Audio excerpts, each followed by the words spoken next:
नमस्कार दोस्तों इस वीडियो में हम एक रूम का स्क्वायर फुट निकालेंगे। देखिए, स्क्वायर फुट निकालने से आपको तकलीफ हुआ होगा, तो आज हम इस वीडियो में निकाल कर देखेंगे। देखिए, एक घर में 4 दीवार होता है और एक सीलिंग होता है और उसमें खिड़की भी आता है और डोर भी आता है, 2 डोर आता है। ये सब हम निकाल कर देखेंगे।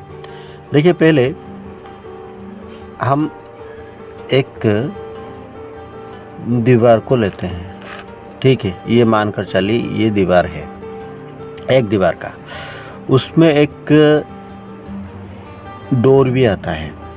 तो पूरी तरह से हम ये एरिया को नापेंगे, क्योंकि हम जिस भी एरिया को क्षेत्रफल निकालते हैं उसका लंबाई गुना चौड़ाई को लेते हैं।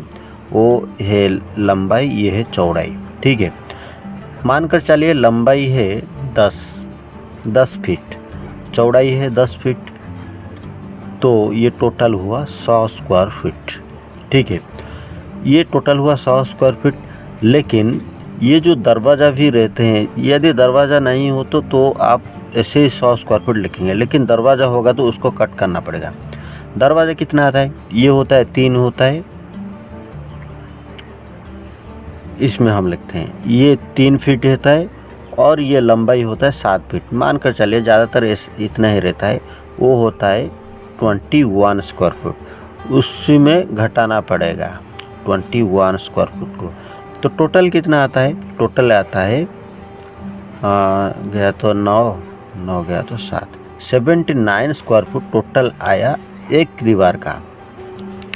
यदि इसी तरह ये दीवार में यदि डोर रहता है तो डोर तो गया, खिड़की रहता है तो खिड़की को भी आपको माइनस करना होगा, खिड़की को भी, तो इसी तरह आपको माइनस करना होगा। तो इसी तरह दोस्तों आपको 4 दीवारों को निकल कर मिलाना होगा, मिलाने से वो आ जाएगा स्क्वायर फुट। मानकर चलिए एक दीवार का आया इतना आया, और दूसरा दीवार का 100 आया, और तीसरा दीवार का 100 आया, और दूसरा दीवार का कुछ ऐसा आया। तो आपको कुल मिलाकर उसको जितना होता है वो स्क्वायर फुट आता है पूरी तरह से। और एक सीलिंग भी रह गया, सीलिंग भी ऐड करना, ठीक है। सीलिंग इतना होता है मानकर चलिए, तो उसको कुल मिलाकर इतना आया। अभी निकलते हैं। देखिए, ये तो आया 10 आया, लेकिन एक एक जगह में आता है कि एक दीवार को मानकर चलिए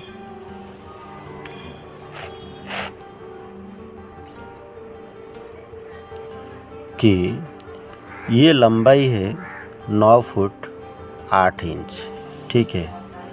और ये है चौड़ाई है, मानकर चलिए 10 फीट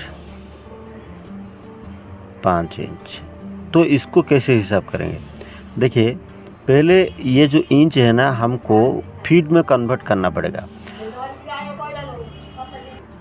तो आपको फीट में कन्वर्ट करने के लिए इसको 12 से डिवाइड करना होगा, क्योंकि आप जानते हैं कि 12 इंच 1 फीट होता है। तो चलिए हम कैलकुलेटर के हिसाब से कैलकुलेटर यूज़ करते हैं। तो दोस्तों चलिए निकालते हैं। देखिए, 8 को हम डिवाइड करेंगे 12 से, क्योंकि ये 8 इंच है, उसको डिवाइड करेंगे 12 से, तो कितना आता है? 0.66। तो ये हुआ 9 फीट 66। उसके बाद दोस्तों आता है 10 फीट, ये है 5 को हम स्क्वायर फुट में कन्वर्ट करेंगे, 5 12, तो ये कितना आया? 41 आया। तो अभी इसको गुना करेंगे तो आएगा स्क्वायर फुट। देखिए, 9.66 इंटू 10.1, तो कितना आया? 100 स्क्वायर फुट पॉइंट ऐसा कुछ आया। इसको ना लेंगे तो भी चलेगा, लेकिन आपका आया इतना स्क्वायर फुट आया।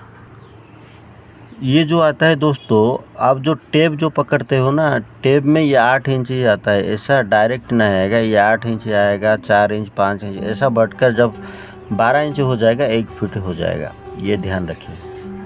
तो दोस्तों इसी तरह एक सीलिंग का आता है। देखिए सीलिंग ऐसा रहता है, सीलिंग जो ऊपर ऐसा रहता है, सीलिंग ऐसा रहता है, क्योंकि उसका जो कि ये धार नापना चाहिए, ये इस तरह नापना चाहिए, इसको और इसको, ठीक है। लंबाई नहीं, आपको इसी तरह नापना चाहिए। सीलिंग का दोनों तरफ से चौड़ाई निकालना चाहिए, क्योंकि लंबाई उसका नहीं होता है, चौड़ाई होता है। देखिए ये धार को लेकर ये धार तक, ये धार को लेकर ये धार तक। दोस्तों ध्यान रखना है कि सीलिंग को नापते टाइम दोनों तरफ से उसका चौड़ाई निकाला जाता है, लंबाई नहीं। लंबाई कभी भी मत निकालना, लंबाई से दीवारों का निकलता है, लेकिन सीलिंग का वो चौड़ाई से निकलता है। दोनों तरफ से चौड़ाई नाप लोगे तो हो जाएगा। तो कुछ मन में डाउट है तो मेरे को कमेंट सेक्शन में ज़रूर बताना, मैं ज़रूर